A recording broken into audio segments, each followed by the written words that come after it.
नमस्कार दोस्तों, मैं रत्नेश सर आप सभी का स्टडी 91 में स्वागत करता हूं। और कैसे हैं आप सभी? उम्मीद करता हूं आप सभी स्वस्थ होंगे, जहां भी होंगे मस्त होंगे। दोस्तों आज बहुत ही इंपॉर्टेंट टॉपिक लेके आया हूं।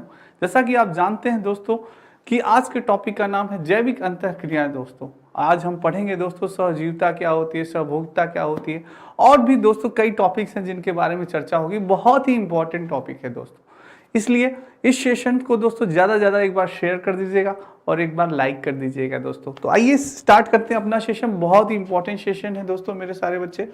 आइए दोस्तों स्टार्ट करते हैं। ये दोस्तों आपके स्टडी 91 में कुछ यूपी टेट की पुस्तकें हैं जो कि आ चुकी हैं, और ये हिंदी न्यूज़ का नया बैच। चलिए दोस्तों जैविक अंतःक्रिया, बायोटिक इंटरेक्शन, जैविक अंतःक्रिया दोस्तों हम सभी जानते हैं दोस्तों कि इस ब्रह्मांड में, इस पृथ्वी पे जो हमारे सारे जीव हैं दोस्तों, ये किसी न किसी पे डिपेंड होते हैं दोस्तों। जैसे कि हम हैं, हमें अगर ऊर्जा या भोजन की प्राप्ति है तो हम दोस्तों किसान भाइयों पे आधारित होते हैं। वो दोस्तों जब अन्न अनाज उगाते हैं तभी हम खाते हैं, तभी हम दोस्तों जीवन हमें यापन करते हैं। इसी प्रकार से दोस्तों कई सारे जीव जंतु होते हैं जो कि एक दूसरे पे क्या होते हैं, डिपेंड होते हैं दोस्तों। तो उन सारे जीवों को क्या कहते हैं, इनके बारे में चर्चा होगी दोस्तों। जैविक समुदाय के मध्य परस्पर निर्भरता, आदान प्रदान एक प्रकार के संबंधों की अभिव्यक्ति है जिसे पारिस्थितिकी अनुक्रिया अथवा जैविक अंतःक्रिया भी कहते हैं। दोस्तों जो हमारी जैविक समुदाय है, जो जीव जंतु हैं, सारे लोग हैं, उनके मध्य परस्पर निर्भरता होती है। वो एक दूसरे पे क्या होते हैं, निर्भर होते हैं। और इसी आदान प्रदान एवं प्रकार की प्रक्रिया को, संबंध को अभिव्यक्त करने के लिए पारिस्थितिक अनुक्रिया या उसे जैविक अंतःक्रिया कहते हैं दोस्तों।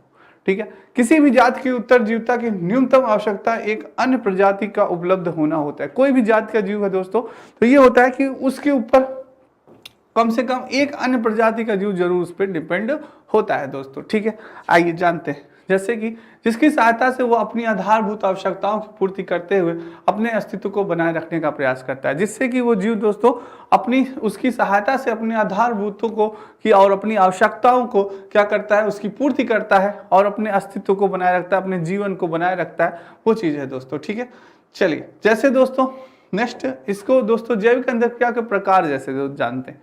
जैसे दोस्तों जैविक अंतःक्रिया के प्रकार की बात करें तो जैसे होता है सहजीविता, उदासीनता, परजीविता, परभक्षण दोस्तों, प्रतिस्पर्धा। और इसी उदासीनता के, सहजीविता के दोस्तों तीन पार्ट होते हैं, सहपकारता, स्वपकारता, सहभोजिता या असहभोजिता दोस्तों। तो इन सभी के बारे में थोड़ा सा जानेंगे कि आखिर क्या होती है, सहजीविता क्या होती है, जानेंगे उदासीनता क्या होती है, परजीविता क्या, परभक्षण क्या है, प्रतिस्पर्धा क्या है, और स्वपकारता क्या होती है, स्वभोजिता क्या होती है, और स्वभोजिता क्या होता है। बहुत ही इंपॉर्टेंट क्लास है दोस्तों, क्योंकि इससे हमारे एग्जाम में हमेशा एक या दो क्वेश्चन जरूर पूछे जाते हैं दोस्तों। आइए जानते हैं, जैसे अभी आप पढ़ेंगे तो आपको क्लियर होगा। स्वपकारता दोस्तों, जिसे कि इंग्लिश में क्या कहते हैं, म्यूचुअलिज्म कहा जाता है दोस्तों। क्या कहा जाता है, म्यूचुअलिज्म कहा जाता है। इस पारस्परिक क्रिया में दोनों जातियों को लाभ होता है। इसमें क्या होता है दोस्तों, दोनों जातियां यानी दोनों जीवों को क्या होगा, लाभ होगा। तथा यह दो भिन्न जीवों की सहजीवन है, दो भिन्न जीवों का सहजीवन होता है जिनमें निकट साहचर्य यानी एसोसिएट पाया जाता है, और इसमें संलग्न जीव सहजीवी कहलाता है। जो इसमें संलग्न जीव होता है वो क्या कहलाता है दोस्तों, सहजीवी कहलाता है, यानी इसे सहपकारता या आप सहजीवी भी कह सकते हैं दोस्तों। हाँ, जिसमें कि दोनों को लाभ हो, क्या हो, जिसमें दोनों जातियों को लाभ हो, दोनों उसको लाभ हो दोस्तों जीवों को। जैसे कि कवक और प्रकाश संश्लेषी शैवाल, जैसे कि दोस्तों क्या होता है, कवक और प्रकाश संश्लेषी शैवाल होता है, इसे कि साइनोबैक्टीरिया भी कहा जाता है दोस्तों, के बीच घनिष्ठ स्वपकारता या संबंध का उदाहरण होता है, जो कि लाइकेन में भी देखा जा सकता है दोस्तों। इसी प्रकार जो कवक होते हैं, फंगिस, जो जिसे कवक आपने देखा होगा, जो फंगिस कहा जाता है, जिसे एक उच्च कोटि के पादप की जड़ों के बीच में कवक मूल साहचर पाया जाता है। उसी में दोस्तों जड़ों में क्या पाया जाता है, उसमें कवक मूल पाया जाता है, वो उस पर डिपेंड होता है। कवक मृदा से पोषक तत्वों का अवशोषण करते हैं और पादपों की सहायता से करते हैं, जबकि बदले में पादप कवक के खाद्य पदार्थ उपलब्ध कराते हैं। जो कवक होते हैं दोस्तों वो क्या करते हैं, जो मिट्टी होती है उससे पोषक तत्वों का अवशोषण करते हैं। जो कवक क्या होते हैं, मिट्टी से पोषक तत्वों का अवशोषण करते हैं। और जो पादप होते हैं पादपों की सहायता से करते हैं। वो किससे करते हैं, अपने पादपों की सहायता से करते हैं, जबकि बदले में जो पादप होते हैं दोस्तों वो कवकों को खाद्य पदार्थ उपलब्ध करते हैं। किसका, कवकों का क्या करते हैं, खाद्य पदार्थ उपलब्ध करते हैं। यहाँ दोस्तों पादप भी उसकी सहायता कर रहा है और पादप की सहायता कवक भी कर रहा है। दोनों यानी कि एक दूसरे के क्या करते हैं, सहायक होते हैं, यानी इसमें दोनों जीवों को लाभ हो रहा है, दोनों को लाभ हो रहा है दोस्तों। तो ये क्या कहलाता है, यह सहजीविता कहलाता है, जब दोनों लोगों को लाभ होता है दोस्तों। ठीक है, जैसे दोस्तों ये दीमक तथा दीमकों की आंत में पाए जाने वाले फ्लेजेट जीवाणु भी घनिष्ठ सहजीवी साझर के उदाहरण है। दोस्तों जो आपने देखा होगा जो दीमक होते हैं वो दोस्तों खाते हैं दीमक, क्योंकि जो प्लेटजेट जीवाणु होते हैं दीमक द्वारा खाई गई लकड़ी के सेल्यूलोज शर्करा में परिवर्तित कर स्वयं को तथा दीमक को पोषण प्रदान करते हैं। तो दोस्तों जो आपके दीमक में फ्लेटजेट जीवाणु होते हैं, जब दीमक को खाती है दोस्तों लकड़ियों को, जो आप जानते हैं कि दीमक हमारी लकड़ियों को खाती है और लकड़ियों को कमजोर कर देती है, तो दीमक द्वारा जो खाई गई लकड़ी है सेल्यूलोज दोस्तों शर्करा में परिवर्तित कर स्वयं को तथा दीमक को भी वह पोषण प्रदान करता है दोस्तों। तो ये उदाहरण होता है जब दोनों को लाभ होता है। जैसे दोस्तों आप देखे होंगे और भी उदाहरण है, जैसे दोस्तों समुद्री एनीमोन दोस्तों, सी एनिमल्स दोस्तों, तथा हर्मिट केकड़े। तो समुद्री एनीमोन दोस्तों जो होता है और हर्मिट केकड़े होते हैं के संदर्भ में केकड़ा एनीमोनों की गतिशीलता तथा परिवहन की सुविधा उपलब्ध कराता है तथा एनीमोन केकड़े के सुरक्षा कवच प्रदान करता है। जैसे दोस्तों आपने देखा होगा ये दोस्तों ये एक केकड़ा है, ये क्या है दोस्तों, केकड़ा है, क्या है ये केकड़ा है, और ये है आपका समुद्रो एनीमोन दोस्तों, क्या है यह एनीमोन है दोस्तों। ये इसके ऊपर बैठ गया, ये इसके ऊपर बैठ गया तो क्या हुआ, केकड़ा भाई जहां चल रहे हैं वो आनंद ले रहा है दोस्तों परिवहन का, यानी बिना टिकट के यात्रा हो रही है। हाँ, बिना टिकट की यात्रा कर रहे हैं भाई साहब, ये बिना उसमें हो रहे हैं, इनको ये लाभ प्राप्त हो रहा है। दूसरा, अब केकड़े को किस प्रकार से लाभ हो रहा है, केकड़े को दोस्तों जब ये इसके ऊपर बैठ जाता है तो ये विचित्र जीव लगता है, एक अजीब प्रकार का जीव लगने लगता है, तो लोग समझ ही नहीं पाते भाई केकड़ा है कि कुछ और है। तो जो केकड़े का शिकार करते हैं वो कंफ्यूज हो जाते हैं, अरे यार केकड़ा है कि कोई दूसरा जीव है, जिससे कि केकड़े की क्या हो जाती है, सुरक्षा हो जाती है। तो हर्मिट क्रैब के मध्य यह सब कारिता हो जाती है दोस्तों, दोनों को लाभ हो जाता है। किसको लाभ हो जाता है, दोनों को। और दोस्तों हम देखे होंगे गाँव में दोस्तों गाय या भैंस आपने देखा होगा, आप सभी यानी कि जो किसान भाई या जो मेरे स्टूडेंट्स गांव से संबंधित होंगे, गांव से जुड़े होंगे, बड़ी सरल भाषा में आपको समझाऊं दोस्तों। आपने देखा होगा भैंस उस पे कभी आपने देखा कुछ चिड़िया होती हैं या बकुला होता है, आसानी से बैठ जाते हैं और चलते भी रहते हैं, और भैंस के जो दोस्तों कीट होते हैं, जो जू होते हैं और भी जो सारी चीजें होती हैं उनको बढ़िया सेवन करते हैं, वो खाते हैं आराम से मजे से। तो वो क्या होता है दोस्तों, वह सहजीविता कहलाता है, क्योंकि जिसमें दोनों जीवों को फायदा हो रहा है, क्योंकि भैंस को बढ़िया उसकी सफाई हो जा रही है, जू निकल जा रहा है, और बकुला साहब का और भी जो चिड़िया होती हैं दोस्तों वो भी खाती हैं, तो उनका भी पेट भर जा रहा है, यानी इससे दोनों जीवों को लाभ हो रहा है। वो क्या कहलाता है, सहजीविता कहलाता है। क्या कहलाता है दोस्तों, सहजीविता कहलाता है या सहजीवी कहलाता है। याद रखिएगा, यह हमेशा क्वेश्चन पूछा जाता है, जब दोनों जीव एक दूसरे परस्पर संबंधित होते हैं या परस्पर लाभ होता है तो वो कौन से जीव कहलाते हैं, सहजीवी कहलाते हैं। क्या कहलाते हैं, सहजीवी कहलाते हैं। और भी मैंने कई उदाहरण आपको दिए जो कि आपके एग्जाम में आ सकते हैं दोस्तों, ठीक है, जैसे समुद्री एनीमोन तथा हर्मिट क्रैब। ठीक है, नेक्स्ट है दोस्तों सबभोजिता, कॉमन सेलिज्म इसको कहा जाता है दोस्तों, सबभोजिता। इसके बारे में जानते हैं दोस्तों। सबभोजिता क्या होता है कि दो जातियों के मध्य ऐसी अंतरक्रिया, दो जातियों के मध्य ऐसी अंतरक्रिया जिसमें एक जाति लाभान्वित होती है। दोस्तों पॉइंट नोटेड माय स्टूडेंट, इस सबभोजिता में क्या होता है कि एक जाति लाभान्वित होती है, दूसरी लाभ को हानि होती है, जैसे कि होती है, तथा दूसरी जात को न तो लाभ होता है और न ही हानि होती है। दूसरी जात को न ही लाभ होगा दोस्तों, न हानि होगी, वो क्या कहलाता है, सबभोजिता कहलाती है। ये याद रखिएगा, सबभोजिता है, एक जाति को लाभ होगा, दूसरी जाति को न लाभ ही होगा न हानि होगा, वो क्या होगा, सहभोजिता कहलाती है। वैसे उदाहरण से आप समझिए दोस्तों थोड़ा सा, कुछ प्रजातियां अन्य प्रजातियों से आश्रय, सुरक्षा व परिवहन का लाभ प्राप्त करती हैं। कुछ प्रजातियां ऐसी होती हैं जो कि दोस्तों उन पे आश्रय कर लेती हैं, उनमें निवास करती हैं। कुछ प्रजातियां अपनी सुरक्षा के लिए उन पर डिपेंड हो जाती हैं, परिवहन के लिए बिना टिकट के यात्रा कर रहे हैं, वो चीजें दोस्तों लाभ प्राप्त करते हैं। जैसे आम की शाखा दोस्तों, आपने देखा होगा आम की शाखा पे आधिपत्य एपिथेट के रूप में उगने वाले आर्किड दोस्तों, आपने देखा होगा ना, आम की शाखा पे कभी कभी जो होते हैं आधिपादम एपिटेप जो रूप में उगाते हैं, वो काफी यानी कि आम पे दोस्तों वो क्या करते हैं, आम पे तो उगा है, वो उनका लाभ तो हो रहा है, पर धीरे धीरे आम को न हानि हो रही है न लाभ ही हो रहा है। भाई तुम उगो अपना, हाँ, एमिटेक जो शाखा देखते होंगे, आप देखते होंगे ना, पेड़ के ऊपर पेड़, कभी आपने देखा होगा गाँव में दोस्तों, पेड़ के ऊपर पेड़ आ जाते हैं, तो उन्हें भी कोई दिक्कत नहीं है, उन्हें भी कोई दिक्कत नहीं है, ठीक है भैया तुम्हें लाभ हो रहा है, वो तो बढ़िया, उनसे लाभ प्राप्त कर लिए हैं, उनका सपोर्ट पा गए हैं दोस्तों।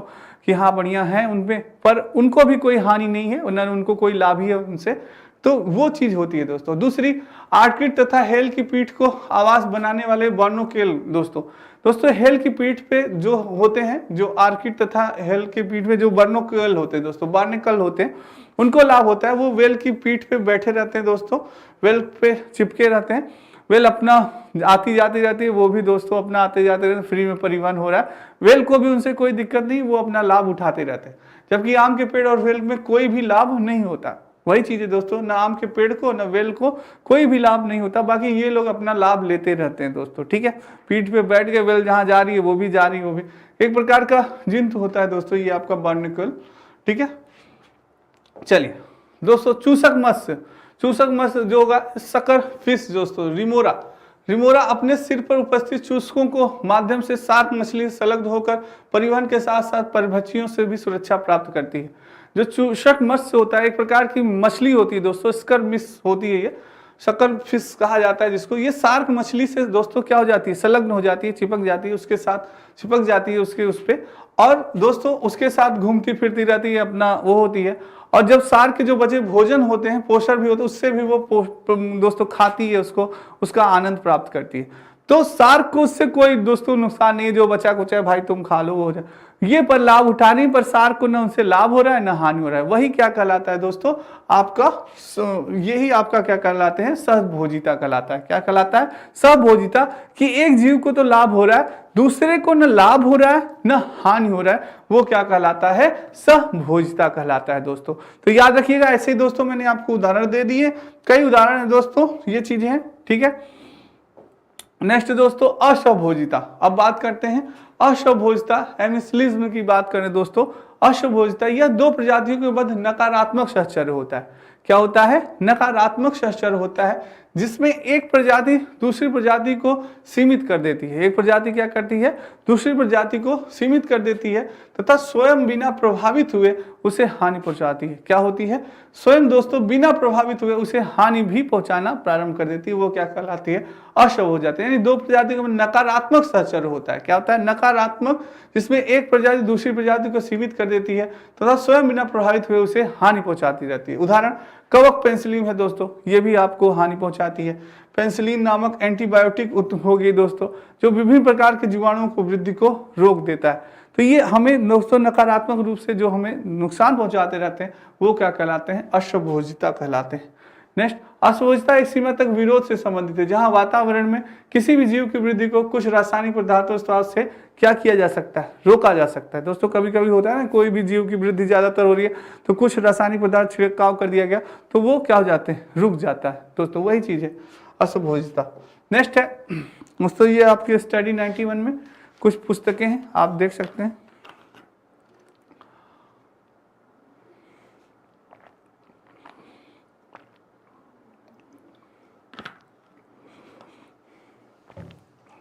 चलिए दोस्तों, नेक्स्ट उदासीनता, नेचुरलिज्म। दोस्तों उदासीनता की बात कीजिए तो उदासीनता दो ऐसी प्रजातियों के मध्य का संबंध है जो परस्पर क्रिया तो करती हैं परंतु एक दूसरे से प्रभावित नहीं होती।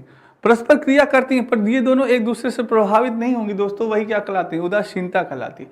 वास्तविक उदासीनता एक सैद्धांतिक अवधारणा है, यह प्रकृति में व्यवहारिक रूप में नगण्य है, प्रकृति में बहुत ही दोस्तों कम पाई जाती है, नगण्य रूप में पाई जाती है ये चीज, ठीक है। नेक्स्ट है परजीवता, पैरासाइटिज्म। दोस्तों परजीवता की बात करें तो वे जीव जो किसी अन्य जीव पर भोजन एवं आवास हेतु निर्भर होते हैं परजीवी कहलाते हैं। ऐसे जीव दोस्तों जो किसी क्या हो, अन्य जीव पर भोजन एवं आवास हेतु निर्भर हो, वो क्या हो, परजीवी कहलाते हैं। इस प्रकार के अन्योन्य क्रिया में ये जीव दूसरे जीव परपोषी से लाभ प्राप्त करते हैं एवं परपोषी के संसाधन हाश के कारण बनते हैं। यहाँ एक को लाभ व दूसरे को क्या होती है, हानि होती है। यहाँ दोस्तों क्या हो रहा है, जो परजीविता हो रही है इसमें क्या होता है कि एक को लाभ होता है और दूसरे को क्या होती है, हानि होती है। जैसे अमर बेल का आम के पेड़ पर उगना। दोस्तों जो अमर बेल होता है आपने देखा होगा, आम का पेड़ आपने देखा होगा दोस्तों, और आम के पेड़ पे अमर बेल उगाती है दोस्तों, क्या होती है, अमर बेल उग जाती है। अमर बेल को तो बहुत फायदा होता है, पर दोस्तों आम का पेड़ धीरे धीरे क्या होता है, जब दोस्तों उचित उसको प्रकाश नहीं मिलता, उचित वो नहीं होता, तो धीरे धीरे वो सूखना प्रारंभ कर देता है। क्योंकि अमर बेल दोस्तों पूरी तरह से उसको क्या कर लेती है, घेर लेती है, पूरी तरह से ढक लेती है। तो आम का पेड़ दोस्तों क्या हो जाता है, वो धीरे धीरे नष्ट होना स्टार्ट हो जाता है। तो इसमें किसको, अमर बेल को फायदा होता है, पर आम के पेड़ दोस्तों फायदा नहीं होता। तो यही चीज है, इसका बहुत ही अच्छा उदाहरण है अमर बेल का पेड़ पर उगना। आपसे क्वेश्चन पूछ सकता है कि अमर बेल पर पेड़ का उगना किसका उदाहरण है, परजीविता, सहभोजिता या उसका, तो परजीविता का है दोस्तों, पैरासिटिज्म जिसे कहते हैं, परजीविता। एक को लाभ होगा, दूसरे को हानि होगी, याद रखिएगा, एक को लाभ होगा, दूसरे को हानि होगी, वो क्या होगा, परजीविता होगा दोस्तों। ठीक है, जैसे कि परजीविता में छोटे आकार की जाति, परजीवी बड़े आकार की जाति के अंदर या ऊपर रहकर भोजन व शरण पाते हैं दोस्तों। ये आशयदायक संख्या में वृद्धि, जीवन चक्र व समिष्ट घनत्व को नियंत्रित कर सकते हैं। और जैसे दोस्तों इसके अंतर्गत अमरबेल और मिसलेटो जैसे परजीवी पादप के अन्य पुष्पी पौधों पर जीवन निर्वाह करते हैं दोस्तों। ये भी दोस्तों होता है, मिसलेटो भी इसका उदाहरण है। फीता कृमि है, गोल कृमि, मलेरिया परजीवी, बैक्टीरिया, कवक तथा वायरस जैसे मानव में पाए जाने वाले परजीवी शामिल हैं। यानी दोस्तों आप देखते हैं जो वायरस हैं, जो वो हैं दोस्तों, क्या हमारे अंदर प्रवेश कर जाते हैं, उनका काम तो होता है अपना खाते पीते रहते हैं, अपना पलते रहते हैं, पर वो हमें नुकसान पहुंचाते रहते हैं, हमें वीकनेस करते रहते हैं दोस्तों। हमारी जो इम्यूनिटी पावर होती है वो धीरे धीरे वो क्या करते रहते हैं, कम करते रहते हैं। बीमारी से लड़ने की क्षमता हमारी धीरे धीरे क्या हो जाती है, कम हो जाती है। और उन्हें तो फायदा हो रहा है हमारी बॉडी से, उनको जो जो चाहिए उनकी नीड्स सारी कंप्लीट हो रही है, पर हमें क्या हो रहा है, हमें नुकसान हो रहा है दोस्तों। तो ये चीज है, ये क्या कहलाता है दोस्तों, आपका कहलाता है परजीविता कहलाता है। क्या कहलाता है, परजीविता। ठीक है, नेक्स्ट है दोस्तों, नेक्स्ट आते हैं परभक्षण पे, आते हैं प्रेडेशंस पे। अब बात होती है परभक्षण की दोस्तों, प्रेडेशंस की बात होगी, परभक्षण की बात होती है। जातियों के मध्य ऐसी अनुक्रिया जिसमें कि एक प्रजाति के जीव द्वारा किसी अन्य प्रजाति के जीव को मारना तथा भोजन कर समाप्त कर देना परभक्षण यानी प्रेडेशन कहलाता है दोस्तों। इसमें परभक्षण यानी एक जाति का जीव दूसरे जाति के जीव का क्या करता है, परभक्षण करता है, सेवन करता है। इसमें दोनों जातियों को हानि होती है दोस्तों, यानी दोनों की मृत्यु हो रही है, दोनों की दोस्तों हानि होती है, तो ये परभक्षण कहलाता है। वह जाति जो दूसरी जाति को खाती है परभक्षी कहलाती है, तथा जिसका भक्षण होता है वो भक्ष्य कहलाता है। जो दूसरी जाति को खाती है वो क्या कहते हैं, परभक्षी कहलाती है, क्योंकि वो दूसरों उसको खाएगा, वो उसको खाएगा, दूसरी जाति को खाएगा। और भी अच्छे से एक्सप्लेन करते हैं, अभी आपको समझ में आ जाएगा कि जो जाति दूसरी जाति को खाती है वो क्या कहलाती है, परभक्षी यानी कि प्रेडेटर कहलाती है, तथा जिसका भक्षण होता है, जिसका शिकार होता है वो क्या कहलाता है, भक्ष्य या प्रेय कहलाता है। जैसे उदाहरण के रूप में मैं आपको समझाऊं दोस्तों, जैसे कि खरगोश क्या खाता है दोस्तों, घास खाता है। क्या खाता है, घास खाता है, घास खाता है, उसका परभक्षण करता है। पर दोस्तों फिर खरगोश को कौन खाता है, लोमड़ी खाती है। खरगोश को कौन खाती है, लोमड़ी। तो खरगोश यहाँ पे क्या है, भक्ष्य है दोस्तों, क्या है, भक्ष्य है। और लोमड़ी क्या है, यहाँ पे परभक्षी है। क्या है, परभक्षी है, जो कि इसका सेवन करता है। और फिर दोस्तों शेर जो है वो क्या खाता है, वो हिरन खाता है, हिरन खाता है। क्या खाता है, हिरन खाता है। और तो ये भक्ष्य हो गया दोस्तों, और ये शेर क्या हो गया, परभक्षी हो गया दोस्तों। क्या हो गया, परभक्षी हो गया। तो ये चीजें होती हैं दोस्तों, परभक्षण का ये चक्र चलता रहता है, यानी एक जीव दूसरे जीव को खाता है दोस्तों। ठीक है, तो ये परभक्षी शिकार के माध्यम से भक्ष्यों की संख्या में नियंत्रण रखते हैं। इसमें की निम्नलिखित स्थितियां भी संभव दोस्तों। ये माना जाता है जो परभक्षी शिकार करते हैं इससे भक्ष्यों की संख्या में, जैसे दोस्तों बहुत ज्यादा खरगोश की वृद्धि हो जाएगी, बहुत ज्यादा हिरण की वृद्धि हो जाएगी, और भी चीजें हैं जिनमें बहुत ज्यादा हो जाएगी, तो दिक्कतें होंगी। जैसे लोगों का मानना है दोस्तों मछली, मुर्गा और ये सब लोग खाते हैं, तो ये सोचते हैं कि अरे यार ये भक्ष्यों की संख्या बहुत ज्यादा बढ़ जाएगी तो क्या होगा, ये हमारे ऊपर भी हावी होने लगेंगे। तो इसलिए परभक्षी दोस्तों कहते हैं कि इनका शिकार करते रहो भाई। ये भी कुछ लोगों की मान्यता होती है दोस्तों, परभक्षण में मानते हैं। ठीक है, तो निम्नलिखित स्थितियां भी संभव है। नेक्स्ट चलते हैं दोस्तों, परभक्षियों की संख्या में, नेक्स्ट चलते हैं। परभक्षियों की संख्या में वृद्धि होने पर वे अधिक संख्या में भक्ष्य प्रजाति का शिकार करने लगते हैं। क्या होता है, जो परभक्षियों की जैसे संख्या अधिक वृद्धि हो जाती है तो वो क्या करते हैं, भक्ष्य प्रजातियों का शिकार करना प्रारंभ करते। वही सोच है जिसमें भक्ष्य प्रजाति की जनसंख्या कम होने लगती है। भक्ष्य प्रजाति की जनसंख्या क्या धीरे धीरे कम हो जाती है, परंतु एक समय के बाद भोजन की कमी के कारण परभक्षियों की संख्या में भी कमी आने लगती है। पर कभी कभी ऐसा होता है दोस्तों, परभक्षियों में भी कमी आने लगती है, क्योंकि जब भोजन समाप्त हो जाता है, जो भक्ष्य होते हैं वो समाप्त हो जाते हैं। जैसे अब हिरन समाप्त हो रहे हैं, धीरे धीरे खरगोश समाप्त हो रहे हैं, और भी प्रजातियां समाप्त हो रही हैं, तब दोस्तों परभक्षियों को भी दिक्कत होने लगती है। इनका भी अस्तित्व धीरे धीरे क्या होने लगता है, समाप्त होने लगता है। जब भोजन ही नहीं होगा तो ये इनका जीवन अस्तित्व रहेगा नहीं, ये भी समाप्त होने लगेगा। तो ये चीज है दोस्तों। ठीक है, अब दोस्तों सारी जितना आपने अभी पढ़ा है अगर आपने अभी तक आपको समझ में चीजें नहीं आई हैं तो ये पूरा निचोड़ है दोस्तों। क्या है? निचोड़ है। और ये आप कर सकते हैं शॉर्ट नोट्स। इसे क्या कर सकते हैं आप? शॉर्ट नोट्स कर सकते हैं। सारी पूरे दोस्तों इस लेशन का जो आप कर सकते हैं, इस पार्ट का पूरा ये निचोड़ है। जैसे कि सहपोकारिता, अंतःक्रिया प्रजाति ए प्रजाति बी, दो प्रजातियां हैं, इसमें क्या होगा? सहपोकारिता में दोस्तों दोनों प्रजाति को प्लस, यानी लाभ को हमने किससे दर्शाया है? प्लस को, यानी प्रॉफिट, लाभ को हमने किससे दर्शाया है दोस्तों? प्लस से दर्शाया है, यानी कि प्रॉफिट पी से, ठीक है, प्लस से दर्शाया। और हानि को किससे दर्शाया है दोस्तों? जीरो से। किससे दर्शाया है? जीरो से, ठीक है, याद रखिएगा ये चीज। तो दोस्तों आपका क्या है? सहपोकारिता। सहपोकारिता में दोस्तों दोनों प्रजाति को, प्रजाति ए को भी प्रजाति बी, यानी दोनों प्रजातियों को लाभ होता है। उदाहरण मैंने अभी आपको बताया लाइकेन दोस्तों, जो कवक व शैवालों के मध्य सहचर व्यक्त करता है, लाइकेन, दोनों को फायदा होता है इससे। तो ये हो गया, ठीक है, सब काटता है। और मैंने आपको जो भैंस और बकुला और वाली चीजें बताई ना, दोनों को लाभ होता है, वो चीजें। सहभोजिता, सहभोजिता में एक को फायदा, एक प्रजाति को क्या होगा? प्लस, एक को प्रजाति को फायदा होगा, दूसरी प्रजाति को हानि होगी। न लाभ होगा न हानि होगा, कुछ नहीं होगा, जीरो है दोस्तों। तो न लाभ होगा, एक प्रजाति को लाभ तथा दूसरी प्रजाति को अप्रभावित, दूसरी प्रजाति क्या होगी? अप्रभावित होगी, जीरो है, यानी कि जीरो है, न उसको लाभ हो रहा है न दोस्तों हानि हो रही है। जैसे कि मैंने उदाहरण के रूप में सुरक्षा और भोजन प्रजाति हेतु चूसक मछली का वेल से जुड़ा रहना। जो चूसक मछली होती है ना दोस्तों, वेल पे जुड़ी रहती है, आराम से परिवहन भी कर रही है, जहाँ घूमना है टहलना है सारी चीजें हो रही है, और उसकी जो खाद्य सामग्री जो बच जाती है वो भी खाती रहती है। तो दोस्तों न इसको कोई दिक्कत है, अरे भाई तुम टहलो, वेल मछली इतनी बड़ी दोस्तों, अब थोड़ी सी छोटी छोटी मछलियां होती हैं जो उनमें लगी होती है उसके बॉडीज पे, कोई दिक्कत नहीं भाई, तुम चलो हम तो अपना काम कर रहे हैं। तो उससे न लाभ ही हो रहा है न हानि, कुछ दिक्कत नहीं, पर उन्हें फायदा हो रहा है, चूसक मछली को उनको फायदा हो रहा है, बिना टिकट के भाई पूरे समुद्र की यात्रा हो रही है। हाँ, तो दोस्तों ये चीज है, बहुत बढ़िया। नेक्स्ट है दोस्तों असभोजिता। असभोजिता की बात करें तो एक प्रजाति को इसमें हानि होती है दोस्तों, और एक को क्या होगी? लाभ, यानी एक प्रजाति को हानि परंतु दूसरी प्रजाति अप्रभावित होती है, न उसे लाभ ही हो रहा है न उससे हानि हो रही है। उदाहरण के लिए पेंसिलियम कवक और बैक्टीरिया जो होते हैं दोस्तों, वो तो एक प्रजाति को हानि होती है परंतु दूसरी प्रजाति दोस्तों अप्रभावित होती है। असभोजिता में ये होता है, ठीक है। उदासीनता, उदासीनता में दोस्तों दोनों लोगों को, दोनों प्रजातियों को एक दूसरे पर कोई प्रभाव नहीं पड़ता, न हानि होता है न लाभ होता है। यानी कि उदासीनता में ऐसी प्रजाति होती है जो दोनों प्रजातियां हैं दोस्तों, न उन्हें लाभ हो रहा है न हानि हो रहा है। ये बहुत इंपॉर्टेंट है, ये नोट्स बहुत इंपॉर्टेंट है, शॉर्ट नोट्स है, मैंने आपके लिए बनाया है, बहुत ही मेहनत लगी है दोस्तों इसमें बनाने में।